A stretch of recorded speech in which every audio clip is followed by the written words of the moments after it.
Hello, everyone. In trade and cultural exchanges among ASEAN countries, currency conversion is an essential part of daily economic activity. Whether it is Thai fruit being exported to Malaysia or Indonesian students traveling to Singapore for their studies, the exchange between different currencies is unavoidable. Today, we will study foreign exchange and exchange rates from fundamentals of finance. We will take a closer look at how different currencies are exchanged and how fluctuations in exchange rates affect national economies as well as people's everyday lives. These topics will help you gain a clearer understanding of monetary interactions within the ASEAN region. In ASEAN markets, similar scenarios occur every day. A Thai trader importing palm oil from Malaysia needs to convert THB into MYR to settle the payment. A Vietnamese tourist traveling to Singapore must exchange VND for SGD at a bank before departure in order to spend money locally. All of these everyday activities rely on foreign exchange and exchange rates. So, what exactly is foreign exchange? How are exchange rates determined? And how do changes in exchange rates influence our daily lives and a country's trade? In this lesson, we will address these questions one by one and lift the veil on the concepts of foreign exchange and exchange rates. In this lesson, we will cover four main topics. 1. Concept and types of foreign exchange. 2. Methods of exchange rate quotation. 3. Impact of exchange rate movements, with ASEAN countries as examples. 4. Characteristics of exchange rate regimes in ASEAN countries. Foreign exchange refers to means of payment denominated in foreign currencies that can be used for international settlement. Its scope is quite broad. It includes not only cash in the form of foreign banknotes and coins, but also foreign currency payment instruments such as bills of exchange and bank deposits. Simply put, what counts as foreign exchange varies from country to country. For people in Thailand, currencies and payment instruments from other countries, such as MYR, SGD, and USD, are all considered foreign exchange. For people in Indonesia, currencies like VND, CNY, and EUR also qualify as foreign exchange. Among the types of foreign exchange commonly used in ASEAN countries, in addition to widely used international currencies such as USD and EUR, some regional currencies are increasingly being used for trade settlement. For example, SGD is frequently used in intra-ASEAN trade because it is freely convertible and has a stable value. MYR, although only partially convertible, is also widely accepted in trade with neighboring countries. According to statistics, in 2023, about 30% of intra-ASEAN trade was settled in regional currencies. To some extent, this reduced reliance on USD and made trade within the region more convenient. The direct quotation method refers to using a fixed unit of foreign currency as the standard to express its value in a certain number of units of the domestic currency. This method is adopted by most ASEAN countries. For example, in Vietnam, exchange rate boards display $1 equals 24,000 Vietnamese dong, meaning that to purchase $1, one must pay 24,000 Vietnamese dong. In this case, the foreign currency, USD, is the fixed unit, while the amount of domestic currency, VND, fluctuates with market conditions. If this number increases, for instance, to $1 equals 25,000 Vietnamese dong, it means more Vietnamese dong are required to buy the same $1. This indicates that USD has appreciated, while VND has depreciated.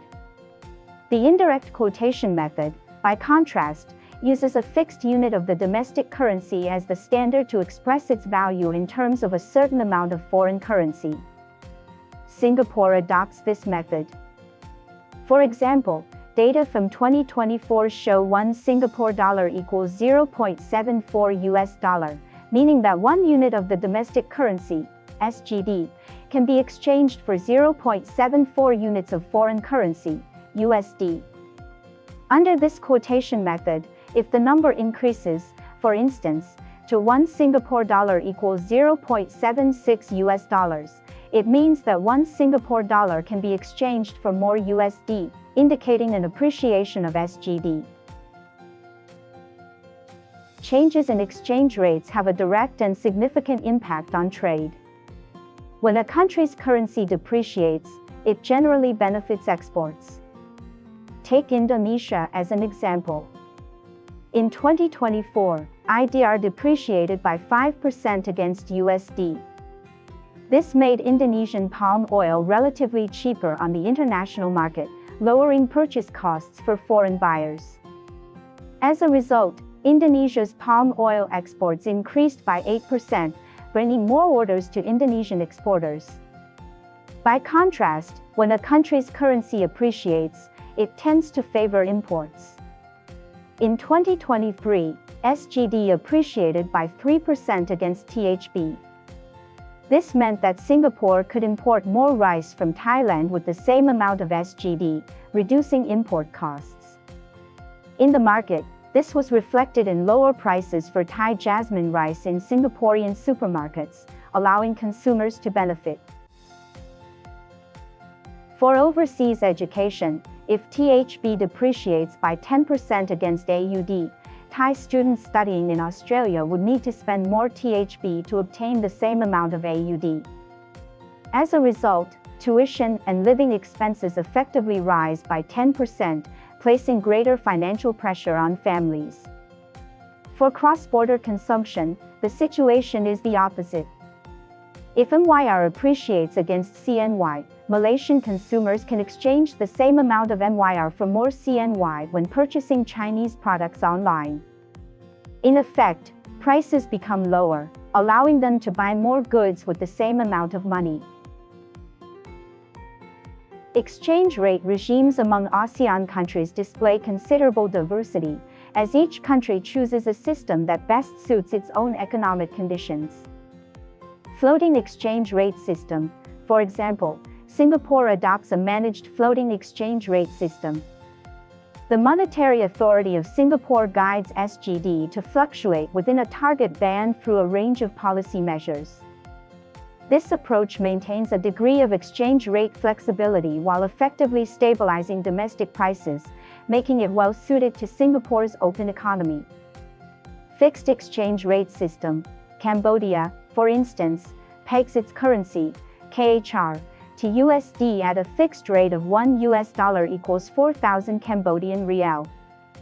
This system helps stabilize the domestic financial environment and reduce the impact of exchange rate fluctuations on the economy. It is especially suitable for smaller economies with a high degree of external dependence. Intermediate exchange rate system. Malaysia is a typical example. The exchange rate of MYR is neither fully floating nor strictly fixed. Instead, it fluctuates under appropriate government guidance. This system balances flexibility and stability, helping the country better reconcile domestic economic development with external economic interactions. Such diversity reflects differences in levels of economic development. For example, smaller economies like Cambodia reduce exchange rate risks through a fixed exchange rate system, while Singapore, with its more mature markets, adopts a more flexible regime. In this lesson, we systematically studied the concept of foreign exchange and learned that it refers to international means of payment denominated in foreign currencies. We also mastered the two methods of exchange rate quotation and understood how the direct and indirect quotation methods are applied in ASEAN countries. By examining specific ASEAN case studies, we analyzed the impact of exchange rate fluctuations on trade and people's daily lives, and we became familiar with the diverse exchange rate regimes adopted by ASEAN countries and their characteristics. Foreign exchange and exchange rates act as a vital link connecting the economies of ASEAN member states. Understanding them not only helps us grasp the underlying logic behind the region's thriving trade, but also enables us to make more informed decisions in future cross-border consumption, investment, or employment.